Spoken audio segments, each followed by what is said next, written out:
Washington CNN as a new general atop the White House staff works to enforce order among President Donald Trump's warring factions. Another general across the building is weathering attacks from the right-wing media after his disputes over policy became public. John Kelly, a retired four-star Marine, was sworn in as Chief of Staff this week with a mandate to instill order in Trump's pack of restive aides. H.R. McMaster, the three-star Army lieutenant general serving as Trump's national security advisor, has meanwhile seen his standing questioned amid arguments with other advisors and the president himself. Some right-wing media outlets this week began a sustained attack on McMaster after he removed a top intelligence advisor, seen as a continuation of his effort to purge acolytes of his predecessor, Gen. Michael Flynn, from the National Security Council. Some conservatives also raised objections to his decision earlier this year to extend a security clearance for Susan Rice, President Barack Obama's final national security advisor, who has been accused by some conservatives of mishandling classified information involving Trump campaign associates.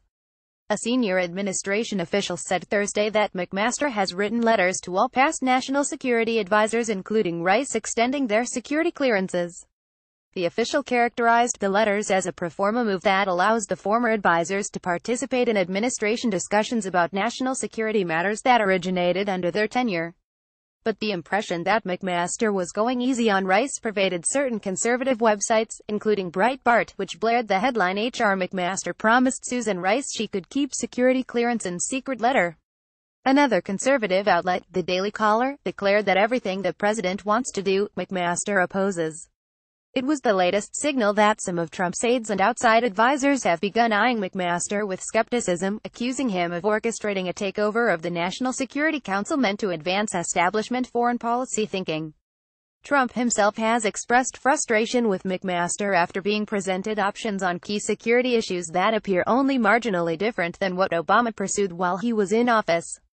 McMaster's insistence, alongside that of Secretary of State Rex Tillerson, Defense Secretary Jim Mattis, and Joint Chiefs Chairman Joseph Dunford, that the U.S. recertify Iran's compliance with the Obama-era nuclear deal was met with sharp pushback from the president, who felt such a move would undermine his campaign promise to scrap the agreement. "I have great respect for my people. If it was up to me, I would have had them non-compliant 180 days ago," Trump told The Wall Street Journal. McMaster has also openly argued with senior strategist Steve Bannon, a former executive of Breitbart, over policy in Afghanistan, a debate which has seized the NSC for months. McMaster has sought to convince Trump on a plan that would modestly increase troops levels, but Trump has remained resistant. Impact of Kelly arrival. According to two senior White House officials, McMaster has been irritated by the impression that he's lost standing with the president. His allies hope Kelly's arrival in the West Wing, and his insistence on adhering to a rigid chain of command, will reinforce McMaster's authority among the national security ranks.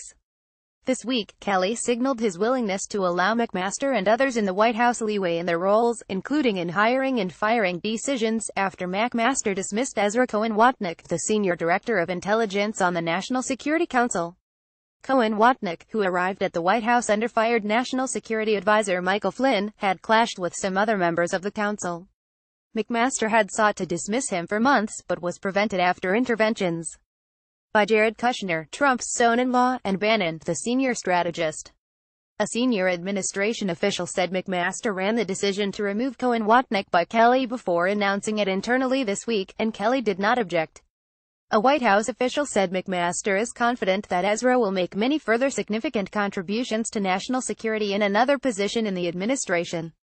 It was the latest step to remove officials who came to the White House under Flynn. Another Flynn appointee, retired Col.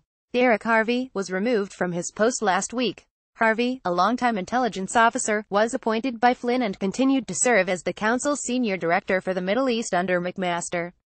Frank Gaffney, a conspiracy theorist and former Pentagon official under President Ronald Reagan who heads the Center for Security Policy, a right-wing think tank, criticized McMaster for extending Rice's security clearance and the dismissal of Cohen-Watnick and accused the general of insubordination. "At every turn, the Army general has been insubordinate to his commander-in-chief," Gaffney said in commentary for radio on Friday, according to a news release from the think tank.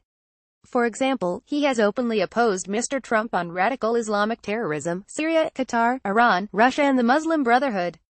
Far-right internet personality Mike Cernovich echoed Gaffney, telling CNN he started a website, mcmasterleaks.com, on Wednesday in an attempt to document what he says are McMaster's attempts to undercut the president.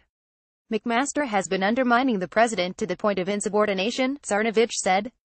For example, McMaster has been pulling the security clearances of pro-Trump members of the NSC. Kelly, in his first week, has worked to institute a tighter order that discourages the kind of backstabbing that pervaded the first 6 months of Trump's presidency.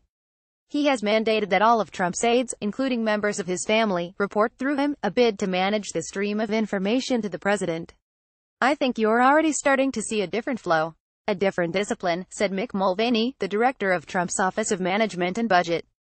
Times that I've been on phone conversations with the president the last couple of days, Jen. Kelly's been on those conversations as well. Kelly has also sought to tamp down on the type of death belief that currently is plaguing his former military colleague. He's instituted a new reign of order in the West Wing, administration officials said, with a greater sense of process and rank now governing the often-at-odds coalitions have formed over the first 6 months of Trump's presidency. I like the protocol, the idea that there's a paper trail, there's a pecking order, said Kellyanne Conway, Trump's senior counselor, on CNN tonight.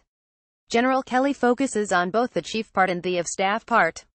McMaster, who favors rigorous order, has similarly welcomed a like-minded ally who is enforcing a chain of command that disallows favored aides or family members from circumventing the traditional policy-making routes, officials said.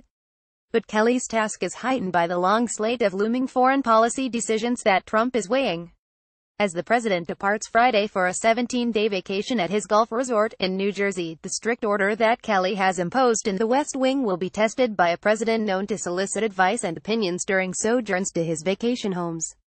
Kelly will be on the trip as well.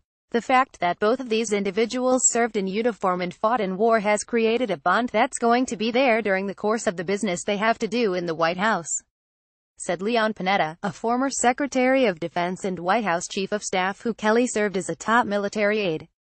Kelly is not going to undercut others responsible for national security issues. That's just not what he does. What he will say to the president will pretty much reflect whatever recommendations McMaster will make. They're both military, they're both disciplined, they both believe in strong chain of command, Panetta said. They both believe in an orderly process for making decisions, and I think a lot of that comes from their military background. A lot of that comes from the fact that they've been in battle and know what it takes to take to the hilt. That common experience of having served in uniform and in battle creates a very strong bond between these people. Jennifer Rizzo contributed to this report.